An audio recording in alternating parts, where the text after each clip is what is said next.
것이 우리의 생명이요 우리의 삶임을 주님 앞에 고백을 드립니다.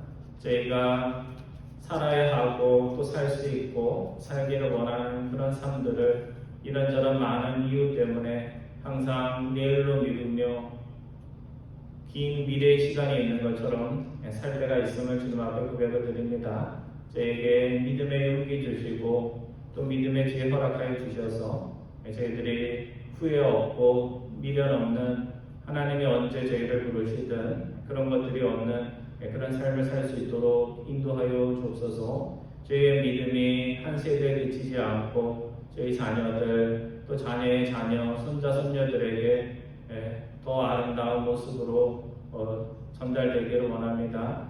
세상에 가진 것 없어 세상과 물려주지 못해도 가장 아름다운 믿음의 모습들 물려줄 수 있는 저희들 다 될 수 있도록 인도하여 주옵소서. 코로나19 시대에 어려운 삶을 사는 우리 교우들 주님께서 인도하여 주셔서 어려운 가운데서도 요셉처럼 다니엘처럼 믿음을 지키며 더 아름다운 복음의 능력을 나타낼 수 있도록 인도하여 주옵소서. 내일 시술하는 김근순 집사님 주님께서 그 마음 붙들어 주시고 좋은 치료의 과정 될 수 있도록 의사의 손과 마음도 지켜주옵소서. 남편의 어려움을 겪는 우리 조혜수 집사님 주님께서 붙들어 주시고 또 어려움 속에서 더욱 하나님 의지하며 나아갈 때 모든 걱정, 근심, 걱정, 두려움 다 사라질 수 있도록 주님께서 치료해 주시고 그 과정에 더 강한 믿음 허락하여 주옵소서. 오늘 창세기의 말씀을 통하여 저에게 지혜 주시기 원하오며 우리 주 예수 그리스도의 이름으로 기도드리옵나이다. 아멘. 오늘 하나님께서 저에게 주시는 말씀은 창세기 48장 말씀입니다.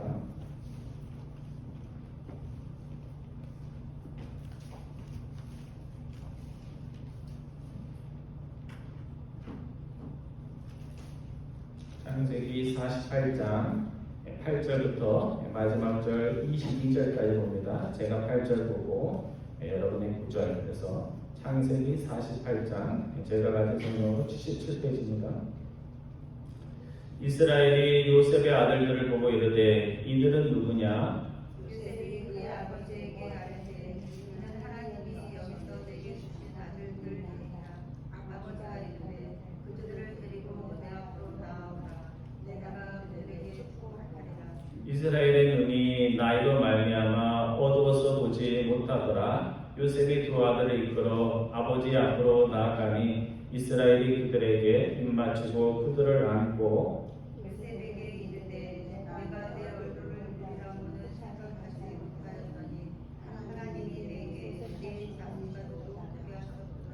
요셉이 아버지의 무릎 사이에서 두 아들을 물러나게 하고 땅에 엎드려 절하고 오른손으로는 에브라임을 이스라엘의 왼손을 향하게 하고 왼손으로는 문나세를 이스라엘의 오른손을 향하게 하여 이끌어 그에게 가까이 나아가며 이스라엘이 오른손을 펴서 차남 에브라임의 머리에 얹고 왼손을 펴서 므낫세 머리에 얹으니 므낫세는 장자라도 팔을 엇바꾸어 얹었더라. 그가 요셉을 위하여 축복하여 이르되 내 조부 아브라함과 아버지 이삭이 섬기던 하나님 나의 창세로부터 지금까지 나를 기르신 하나님 나를 모든 환난에서 건지신 여호와의 사자께서 이 아이들에게 복을 주시오며 이들로 내 이름과 내 조상 아브라함과 이삭의 이름으로 칭하게 하시오며 이들이 세상에서 번식되게 하시기를 원하나이다. 요셉이 그 아버지가 오른손을 에브라임의 머리에 얹은 것을 보고 기뻐하지 아니하여 아버지의 손을 들어 에브라임의 머리에서 므낫세의 머리로 옮기고자 하여 그의 아버지에게 이르되 아버지여 그리 마옵소서 이는 장자이니 오른손을 그의 머리에 얹으소서 하였으나 그의 아버지가 허락하지 아니하며 이르되 나도 안다 나도 안다 그도 한 족속이 되며 또 높게 되려니와 그의 아우가 그보다 큰 자가 되고 그의 자손이 여러 민족을 이루리라 하고 그날에 그들에게 축복하여 이르되 이스라엘이 너로 말미암아 축복하기를 하나님이 내게 아브라함 같고 므낫세 같게 하시리라 하며 에브라임을 므낫세보다 앞세웠더라. 이스라엘이 요셉에게 또 이르되 나는 죽으나 하나님이 너희와 함께 계시사 너희를 인도하여 너희 조상의 땅으로 돌아가게 하시려니와. 22절만 같이 봅니다. 내가 내게 네 형제보다 세겜 땅을 더 주었나니 이는 내가 내 칼과 활로 아모리 족속의 손에서 빼앗은 것입니다. 아멘. 우리가 창세기의 말씀은 대충은 다 알죠, 그렇죠? 그래서 설교 말씀 이제 준비하면서 이렇게 보면 이렇게 부분 우리가 놓치고 은혜 받을 수 있는 부분들이 많다는 것을 깨닫게 됩니다.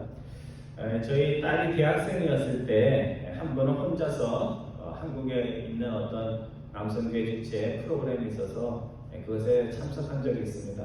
그래서 그 프로그램 전에 한 2주 동안 이제 외할아버지 집에 머물면서 친척들 인사도 좀 하고 와라 이렇게 해서 이렇게 저희 집이 오형제고 저희 집사람이 오형제니까 그 10가정에 이제 인사하고 이렇게 이제 온 적이 한 번 있습니다.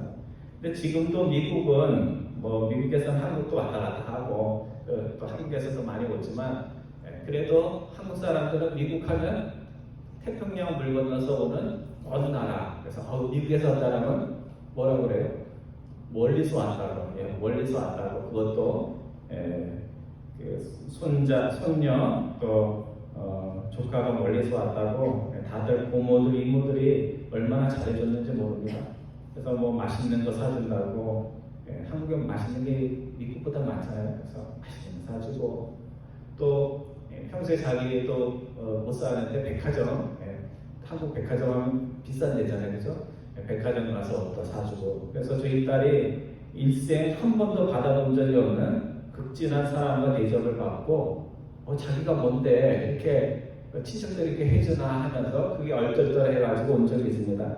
그래서 평소에 제 마음에 우리 미국에서 자라는 자녀들 친척들이 있는 분들도 있지만 없는 자녀들 많잖아요. 그래서 친척 간의 관계는 모르고 또 그런 것들 몰라서 좀 아쉽다 하는 그런 마음이 있었는데 딸이 그때 한번 가서 친지가 뭔지 친척 사이에는 그냥 용돈도 주고 그냥 밥도 사주고 옷도 사준다는 것을 본인이 받았으니까 나중에 어떻게 하겠어요? 이모가 되거나 부모가 되면 똑같은 일을 할 것입니다. 그래서 오늘 우리가 본문으로 읽은 창세기 48장의 말씀은 할아버지 야곱이 죽기 전에 자신의 손자들에게 복을 빌어주는 내용입니다. 여러분 마지막 세상 떠날 때 되면요 자기 몸 하나 건사하기도 힘이 들어요. 그렇죠? 마음은 그렇지 않은데 살아나는 자녀, 손자, 손녀 제가 대부분 건 아니지만 와도 말 한마디 건네기가 어렵습니다. 그런데 야곱이 할아버지로서 죽을 힘을 다해서 병상에서 일어나서 손자들에게 마지막 축복을 해주고 앞으로 운명하는 그런 내용입니다. 먼저 창세기 48장 우리 48장 전체를 할 건데요. 1절과 2절에 보면 훈훈한 아버지와 아들의 모습이 아름답게 그려지고 있습니다. 제가 1절 읽고 여러분들이 2절 말씀 읽어주시기 바랍니다.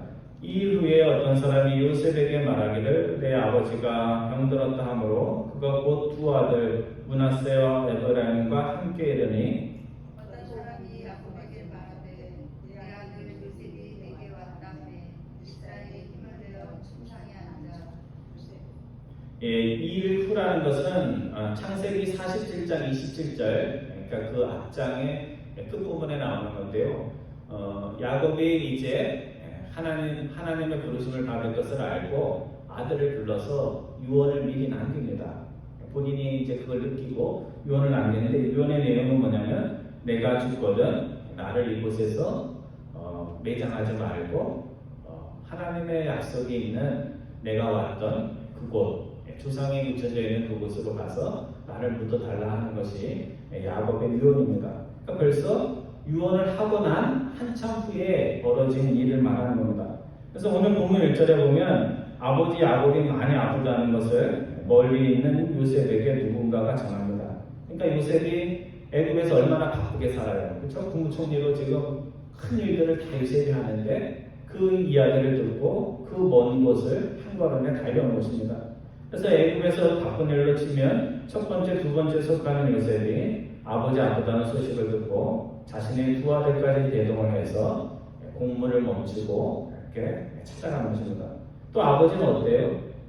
지금 병상에 누워서 지금 꼼짝도 할 수 없는 그런데도 불구하고 아들이 왔다는 소식을 듣고 손자들이 왔다는 소식을 듣고 건강한 사람도 병상에서 일어나기 어려운데 지금 죽음을 앞둔 야곱이 병상에서 온 힘을 다해서 일어났다는 것을 말씀해 주고 있습니다. 우리 한 가지 주목할 것은 어떤 사람이 야곱에게 내 아들 요셉이 내게 왔다 하니까 그 다음에는 야곱의 이름이 어떻게 나와요?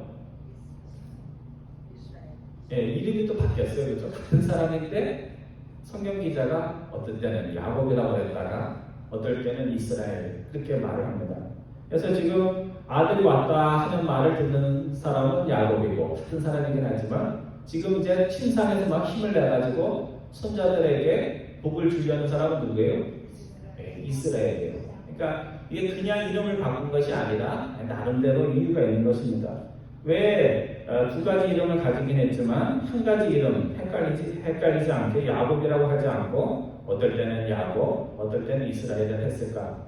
이 야곱과 이스라엘은 약간 뉘앙스가 다릅니다. 그래서 야곱은 그냥 부족하기 때문에 하나님이 뭔가를 채워줘야 하는 때는 야곱이고, 그러니까 개인적인 이름이고, 이스라엘은 이스라엘 나라를 시작이 되는 그곳에는 항상 이스라엘이라는 이름이 나옵니다. 그러니까 우리가 이스라엘 나라를 부를 때 누구의 이름을 부르는 거예요? 결국은 야곱의 이름을 부르는 거예요. 그래서 존경스러운 아브라함도 있고 존경스러운 이삭도 있는데 참 인간적인 면들을 많이 가졌지만 나중에 이제 변화되긴 하지만 야곱의 이름이 이스라엘이 됐다는 것은 의미가 있습니다. 아프리카 선교의 아버지라고 불리는 데이비 리빙스턴이 한 번은 아프리카니까 사자가 많을 거 아니에요, 그렇죠? 사자에게 물려가지고 부상을 당한 적이 있습니다. 그래서 주위 사람들이 사도행전에 바울이 이렇게 죽을 거라 하니까 저 사람 죽을 거다, 뭐 잘못한 것이 있으면 죽을 거다 하는 것처럼 리빙스턴이 사자에 물려서 살지 못할 거다 이렇게 얘기를 했습니다. 그때 리빙스턴이 유명한 말을 남겼는데요. 뭐라고 했냐면 사명자는 그 사명을 이루기까지는 죽지 않는다 이렇게 말했습니다. 할 일이 있으면 어떻게 된다고요? 아파도 안 죽는다는 거예요. 그러니까 여러분 아플 때 어느 병원에 가야 되나 뭐 이런 거 고민하지 말고 하나님 저는 할 일이 남았습니다. 그러니까 할 일이 뭐 이상한 거면 안 되고 하나님 앞에 정말 말할 수 있는 그런 사명들을 얘기할 수 있어야 됩니다. 그래서 믿음의 사람들을 보면요, 교회 출석하는 분들을 보면 사명을 잃어버리면 그 인생이 뭔가 힘이 빠져 보입니다. 하지만 사명이 있는 자는 병상에서도 꼿꼿하고 뭔가 더 오래오래 살 수 있는 그런 힘들이 있습니다. 그래서 사명이 있는 자는 병상에서도 야곱처럼 나 죽겠어, 나 좀 위로해줘, 내 인생이 왜 이런지 몰라 하면서 그런 슬픈 이야기를 하는 것이 아니고 내가 죽기 전에 너와 너의 자녀들에게 줄 영적 유산이 있다. 뭐 사가지고 왔냐? 그런 거 묻는 게 아니고 지금 내가 너에게 꼭 해줄 말이 있다 하면서 죽을 힘을 다해서 일어났다는 사실입니다. 뭐 죽음에 대한 말씀 자꾸 드려서 죄송한데 본문이 그러니까 어쩔 수 없는데 세상에 태어난 모든 사람은 다 한 번은 죽습니다. 뭐 젊다고 안 죽는 게 아니고 조금 나중에 죽을 수는 있어도 한 번은 꼭 죽어요. 그래서 우리가 항상 생각을 해야 돼요. 나는 죽기 전에 어떤 마음으로 마지막 순간을 맞을 것인가? 내가 엉뚱한 곳에 시간 다 쓰고 정작 해야 할 일들은 하나도 못하고 내가 가야 하다니 하는 그런 말을 할 건지 아니면 하나님이 짧은 인생이었지만 하나님이 주신 사명을 위해서 열심히 살아왔습니다. 이제 주님이 나를 부르셔도 저에게는 미련도 후회도 없습니다 하는 그런 말을 할 것인지 그런 것들을 우리가 항상 마음에 생각을 하고 있어야 됩니다. 그래서 지금 자신의 몸 하나 건사하기 힘든 야곱을 그 병상에서 뻘떡 일으켜 세운 것은 그냥 인간적인 손자가 와서 반갑고 또 아버지가 와서 반가운 그런 육신의 정 때문에 그런 것이 아닙니다. 지금 이스라엘 영적 조상으로서 마지막 죽기 전에 해야 할 사명이 있었기 때문에 야곱이 그 아픔 가운데서도 일어나서 축복하는 일을 했다는 사실입니다. 요즘 한국에서요 드라마를 잘 만들어요. 그래서 예전에는 저 대학교 때 우리 무슨 영화가 들어오잖아요. 그러면 야, 이번에는 혹시 뭐 재밌는 거 의미 있는 영화인가 보다 해서 가면 갔다 나올 때 뭐라고 그래요? 혹시나 했더니 역시나 재미없다 그래서 참 돈이 아까웠는데 요즘은 드라마고 영화고 한국 사람들이 미국 영화보다도 우리는 한국 사람이니까 더 그럴지 모르지만 잘 만듭니다. 그래서 인기를 끌었던 한국 드라마 중에 미스터 션샤인하고 좀 지나간 그런 드라마가 있는데요. 이게 인기 끌었던 드라마 중에서는 명대사들이 많이 나옵니다. 그 드라마에 보면 왜 여자가 의병이 되어서 지금 이미 기울었던 구원할 수도 없는 나라를 위해서 목숨을 바쳐가면서 가문이 위험해질 수 있는데 의병 활동을 하냐, 여자로서 죽음이 두렵지 않냐, 이렇게 남자 주인공이 여자 주인공에게 묻습니다. 그때 여자 주인공은 뭐라고 대답하냐면요, 나는 불꽃처럼 환하게 뜨거웠다가 지고 싶소. 불꽃으로 죽는 것은 두려우나 나는 그를 선택했어. 그렇게 대답합니다. 이거는 뭐 드라마에 나오는 대사긴 한데 크리스찬들이 해야 될 얘기 같아요. 믿음의 삶을 사는 것이 세상 현실을 생각하면 참 두렵지만 나는 그렇게 살기로 믿음 안에서 선택을 했어. 이렇게 대답할 수 있으면 좋을 것 같습니다. 여러분 조심조심 내 한 몸 보존하기 위해서 인생을 살아도 한 번 사는 것이고 밤하늘을 아름답게 수놓는 불꽃처럼 사라질 수 있는 두려움이 있어도 나 이렇게 한번 살아보겠다고 결심을 해도 인생은 한 번뿐입니다.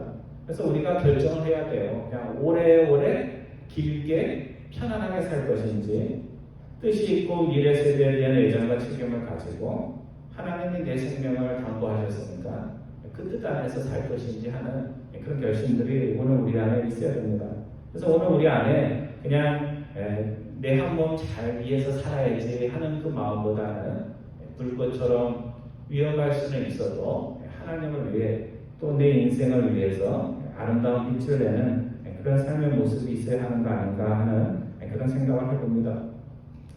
오늘 본문 3절 이하 7절 말씀은 아버지 야곱과 요셉이 둘이서 대화를 하는 내용입니다. 우리 3절부터 7절까지 우리 한 절씩 듣도록 하겠습니다. 제가 3절 보고 여러분 4절에서 7절까지 봅니다.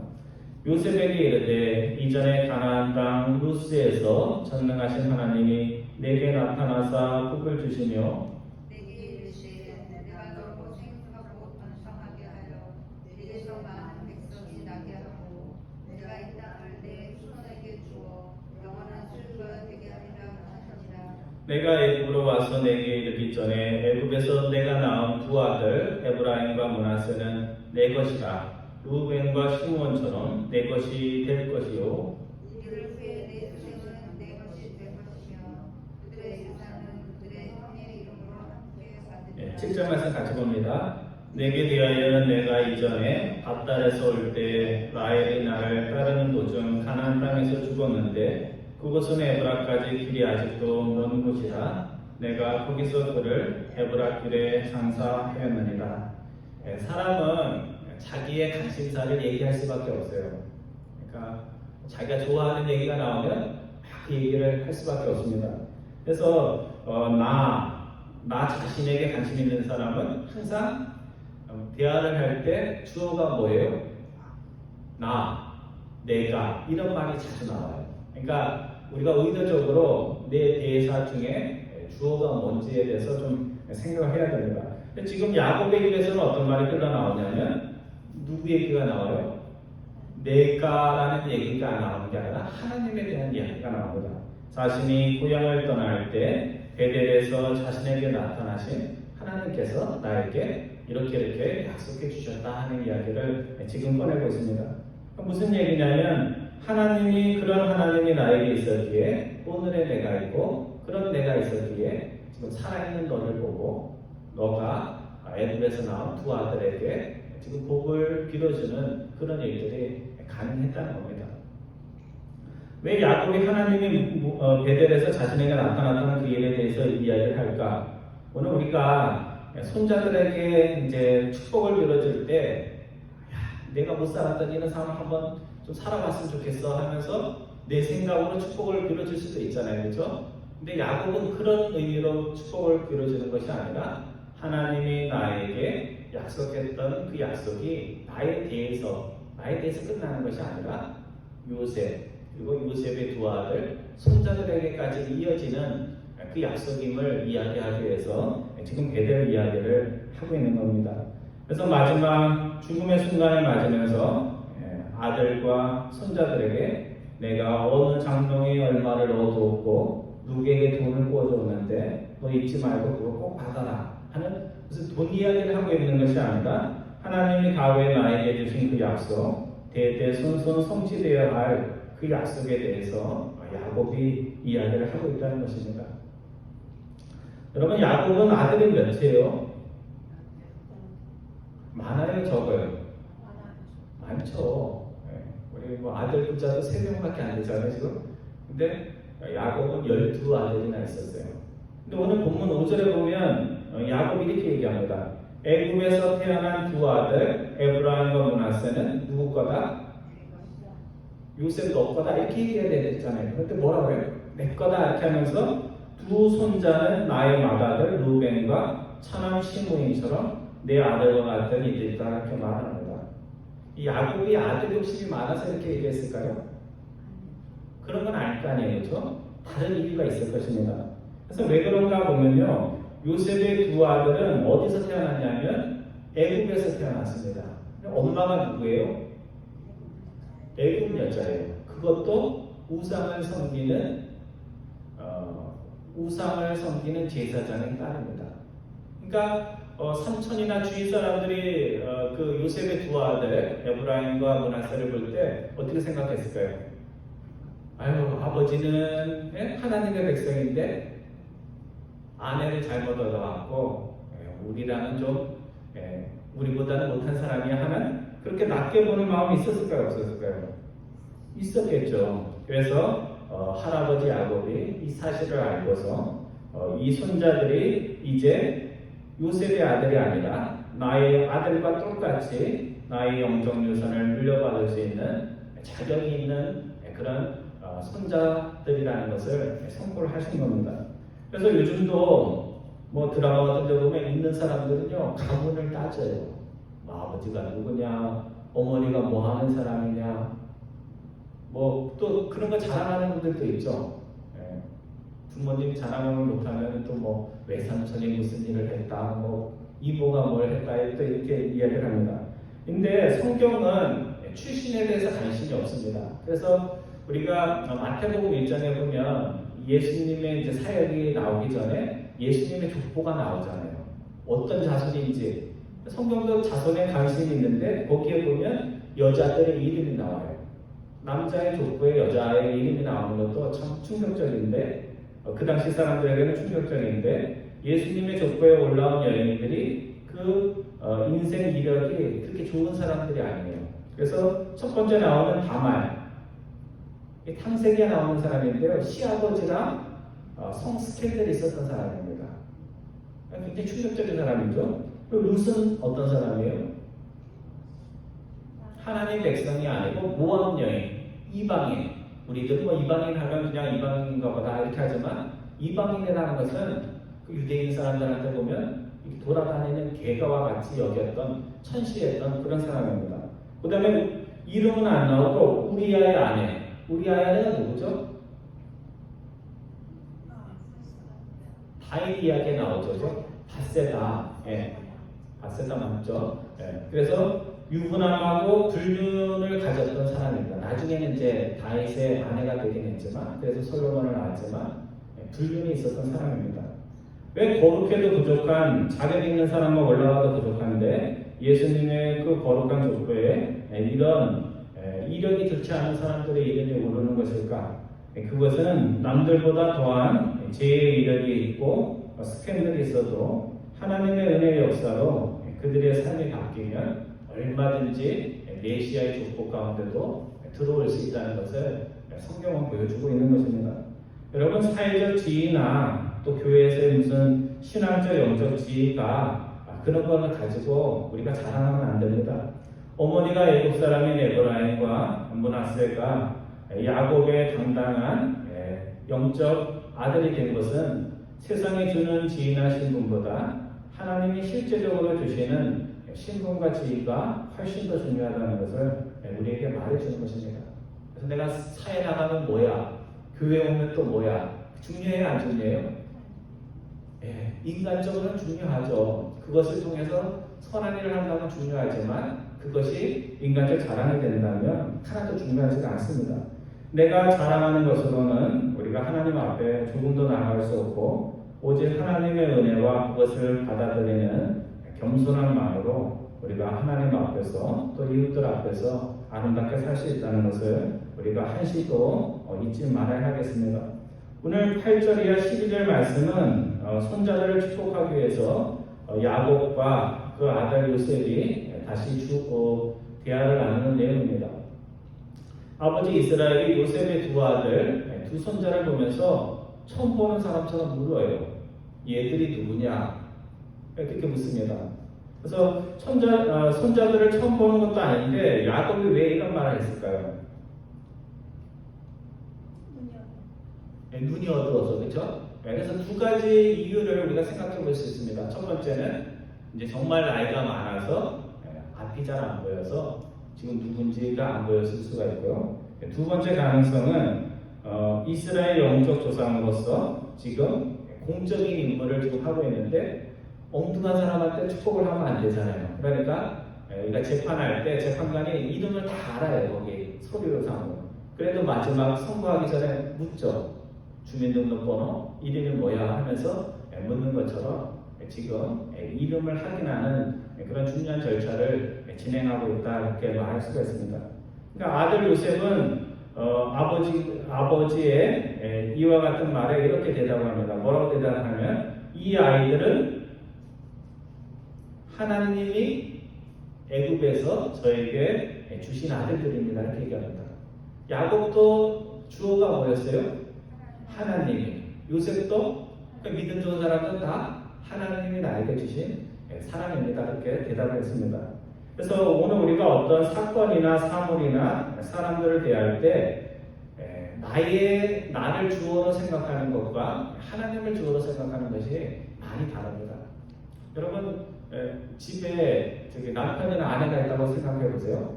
그러면 그냥 아유 어쩌다가 그냥 결혼했어 이렇게 생각하는 거나 하나님의 기쁜 뜻 안에서 나와 결혼하게 해줬어. 차이가 있어요 없어요? 있죠. 남편 아내가 속 썩여요 안 썩여요?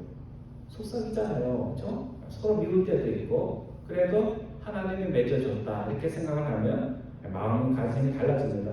또 한 교회에서 만나는 교우들도 마찬가지죠. 내가 어쩌다가 그냥 교회에서 만난 사람이야 이렇게 얘기하는 것과 하나님이 어떤 이유인지는 모르지만 한 교회 안에서 신앙생활 하게 했어. 그렇게 하면 달라지죠. 그렇죠? 내 마음에 안 든다고 그냥 남들에게 막 쉽게 얘기할 수는 없을 것입니다. 오늘 본문 10절에 보면 이스라엘의 눈이 나이로 말미암아 어두워서 보지 못했다 하는 구절이 나옵니다. 누가 생각이 나요? 지금 축복을 하는데 눈이 어두워졌잖아요. 누가 떠올라요? 야곱의 아버지였던 이삭이 떠오릅니다. 그래서 야곱의 아버지 이삭도 두 아들에게 복을 들어줄 때 두 아들을 구분하지 못할 정도로 나이가 많고 눈에 시력이 없었습니다. 근데 이삭은 육신의 눈만 어두웠던 것이 아니라 마지막 순간에 마음의 눈도 어두웠습니다. 그래서 에서가 잠자라는 생각만 하고 또 에서가 뭘 갖다 줬어요? 맛있는 사냥감을 잡아다가 먹을 거 해줬어요. 참 단순하죠, 그렇죠? 아들이 자기 좋아하는 음식 잡아오고 사냥해오고 해준다고 갖고 그 아버지 이삭의 마음에는 다른 이유도 있었겠지만 에서에게 마음이 빼앗겨 있었습니다. 사실은 하나님의 뜻은 부족한 것이 많아도 야곱한테 있었는데 아버지 이삭은 그것을 깨닫지 못했던 것입니다. 근데 야곱은 어떻게 변했냐면요. 육신의 나이 때문에 아버지 이삭과 똑같이 육신의 눈은 어두워졌지만 영의 눈은 하나도 지금 혼탁해지지 않았다는 사실입니다. 그래서 오늘 우리가 살면 아무리 눈이 좋아도 나이 들면 눈이 어떻게 돼요? 잘 안 보여요. 또 뭐 얘기하면 잘 안 들려요. 들어도 금방 잊어버리고. 이거는 뭐 누구나 정도의 차이는 있지만 다 겪어야 되는 겁니다. 하지만 오늘 우리의 소원은 나이가 들어도 영적 눈은 더 밝아지고 야곱처럼 영적 귀는 더 분별력이 있어서 우리가 실수하지 않고 항상 은혜로운 자로 남을 수 있도록 우리가 하나님께 계속해서 기도를 해야 됩니다. 오늘 13절 이하 19절에 보면 요셉이 나이 순으로 장자의 므낫세가 장자의 축복을 받을 것을 기대하고 이렇게 앞에다가 갖다 놓습니다. 그러니까 야곱이 이렇게 서 있으면 야곱의 오른쪽에다가 누구를 갖다 댔을까요? 므낫세 갖다 놓고 아버지 왼쪽에 에브라임을 갖다 대는데 아버지가 잘 안 보이는지 이렇게 엇갈려서 이렇게 하는 거예요. 그러니까 이 요셉 입장에서는 답답하기도 하고 영어 성경으로 화가 났다고 나와 있어요. 화가 나서 아버지 이 아이가 장자고 저 아이는 처녀입니다. 왜 자꾸 그러세요? 그렇게 항의를 한 거예요. 그때 아버지 야곱이 본문 19절에서 뭐라고 얘기해요? 나도 안다 내 아들아. 한 번도 아니고 나도 안다. 이렇게 두 번 얘기해요. 영어로는 I know son, I know 이렇게 두 번 반복해서 얘기를 합니다. 육신의 사람이 아는 지식이 있고 영적 사람이 아는 육신의 지식 이상의 지식이 있습니다. 그래서 세상 사람들은 크리스찬들이 잘 몰라서 저렇게 한다고 생각할 때가 있어요. 저렇게 하면 손해보는데 왜 저러는 거야 하는 그런 말을 할 때가 있습니다. 그런데 하나님의 백성들은 야곱처럼 말을 해야 돼요. 내가 세상적으로 몰라서 손해보는 줄 몰라서 저런 이렇게 하는 거 아니다 하는 것을 말해줄 수 있어야 됩니다. 여러분 하나님이 자신의 아들을 이 땅에 보내면 십자가에 고난받을 것을 몰랐을까요? 알았죠. 그렇죠? 내가 몰라서 보낸 거 아니다. 내가 다 안다. 하나님께서 그렇게 말씀하셨을 겁니다. 또 하나님이 모르셔서 아들이 십자가의 고난을 받는데 그 아들의 십자가의 고통을 몰라서 외면하신 것이 아닙니다. 얘들아 내가 너무 잘한다. 배신을 당하는 것이 뭔지 제자들에게까지 배신당하는 것이 뭔지 고통당하는 것이 뭔지 내가 다 알아. 아들이 십자가에 있어야만 너희가 살아. 그래서 너희를 살리기 위해서 내가 지금 알면서도 내 아들을 외면하는 거다. 이렇게 이야기를 하는 겁니다. 왜 성경에 보면 장자에게 복이 안 내려가고 차남이 복을 받는 이야기가 많이 나오죠. 하나님이 차남을 좋아해서 그런 이야기가 나올까요? 그런 건 아닐 거예요. 가인이 아니라 아벨, 에서가 아니라 야곱, 오늘 본문으로 하면 므낫세가 아니라 에브라임. 왜 이렇게 세상이 만들어 놓은 순번을 하나님을 바꾸시고 그렇게 하시는 것일까? 그것은 하나님이 무슨 좀 심술이 있으셔가지고 인간이 만들어 놓은 그런 것들을 바꾸는 게 아닙니다. 심술 붙은 사람들 그러잖아요. 남들이 다 상해요 해놨는데 나 그거 마음에 안 들어 하면서 바꾸는데 하나님은 그런 심술로 그렇게 하신 것은 아닙니다. 하나님이 이렇게 하는 것은 하나님이 인간이 만드신 질서와 서열, 합의 이런 것들을 다 존중하지만 이런 것들이 하나님의 질서와 하나님의 뜻보다는 결코 앞설 수 없다는 것을 보여주시는 것입니다. 인간이 생각하는 것들이 유용할 때도 있지만 이런 것들이 절대적일 수 없다는 것을 하나님께서는 성경을 통해서 말씀하십니다. 여러분 나이가 중요해요? 안 중요해요? 왜 대답을 안 하세요? 중요해요? 안 중요해요? 중요하죠. 저도 여러분이 저를 어리다고 그러는데요. 저 나이 많은 사람이에요. 목회자석에 가면요. 이제는 선배보다 후배가 더 많아요. 제가 50대 중반인데 그러면 후배들이 잘해주면 아이고 사람이 됐어 이런 말을 하고 또 후배들이 못하면 쟤는 내 옛날 모습 보는 것 같네 하면서 그런 안타까운 마음이 있습니다. 그래서 나이가 중요해요. 하지만 하나님의 진리 앞에서는 나이가 중요한 것이 아니라 하나님의 진리가 더 중요합니다. 인간이 만든 질서, 예의 다 중요하죠. 그렇지만 하나님의 진리 앞에서는 이런 것들이 하나님의 질서를 앞서거나 억누를 수는 없습니다. 그래서 우리가 세상에 아는 거 우리도 알아야 돼요. 그래서 칼바르트가 얘기한 것처럼 한 손에는 성경을 들고 있어야 되고 또 한 손에는 뭘 들고 있어야 돼요? 드라마를 들고 있는 게 아니고 신문. 신문.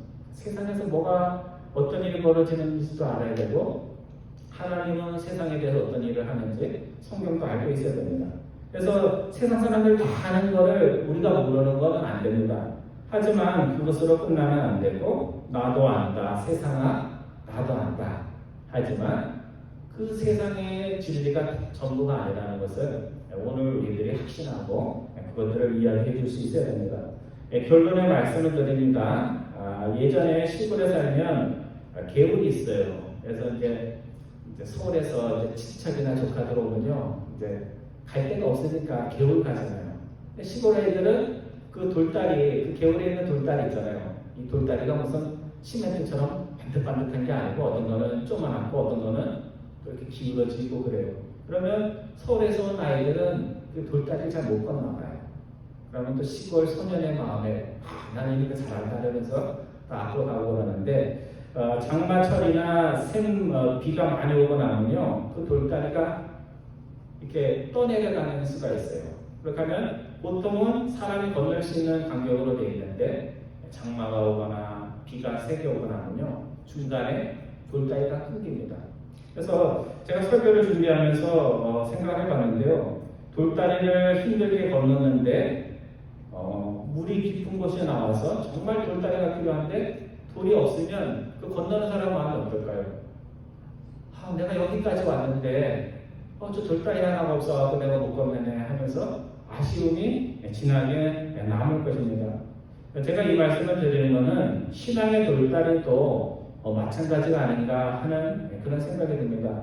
믿음의 세대가 내 대해서 끝난다면 돌다리가 이렇게 계속 잘 있다가 나 배에서 돌이 하나 없어져가지고 건너가지 못하는, 그래서 믿음의 좋은 유산이 전달되지 못하는 아쉬운 일이 벌어질 수 있다는 겁니다. 여러분 한번 생각해 보세요. 여러분의 자녀들 가운데, 손자, 손녀들 가운데 쟤는 크면 나보다 믿음이 더 좋을 것 같아. 그런 사람 있어요? 있어요? 없어요? 두고 봐야겠죠. 그렇죠? 두고 봐야겠지만 있을 것 같은 아이들이 분명히 있죠. 그렇게 하면 할아버지 할머니 마음에, 부모님 마음이 어때요? 내가 뭐 걔한테 엄청난 무슨 영향을 준 건 아니라도 참 뿌듯한 마음이 듭니다. 그래서 우리 아버지, 어머니, 할아버지, 할머니는요 본인이 빛나는 나이가 아니고 이제는 어떻게 해야 돼요? 손자, 손녀, 자녀들이 믿음 안에서도 빛날 수 있도록 기도해주고 또 격려해주고 위로해주고 또 때로는 혼내키고 도전해줄 수 있어야 됩니다. 그래서 여러분 가정에 여러분보다도 믿음이 좋은 자녀들, 손자, 손녀들이 나올 수 있기를 바라고 또 그 일을 위해서 여러분들이 말만이 아니라 행실로도 좋은 본을 남길 수 있기를 바랍니다. 그래서 저는 창세기 이렇게 이제 설교하면서 느낀 건데요. 야곱이 굉장히 마음에 들어요. 제 마음에 꼭 야곱이 들어야 되는 건 아니지만 야곱을 보면서 우리가 저렇지. 그렇지만 야곱이 마지막을 보면 처음에는 세상적인 사람이잖아요. 그런데 가면 갈수록 참 야곱이 멋있다 하는 그런 생각이 듭니다. 그래서 야곱과 마찬가지로 인생의 연수가 될수록 믿음이 성숙해 가고 속으로 익어서 후손들 믿음의 후배들에게 잊을 수 없는 믿음의 문고기를 남기는 여러분과 저 꼭 되기를 주님의 이름으로 축원드립니다. 기도하겠습니다.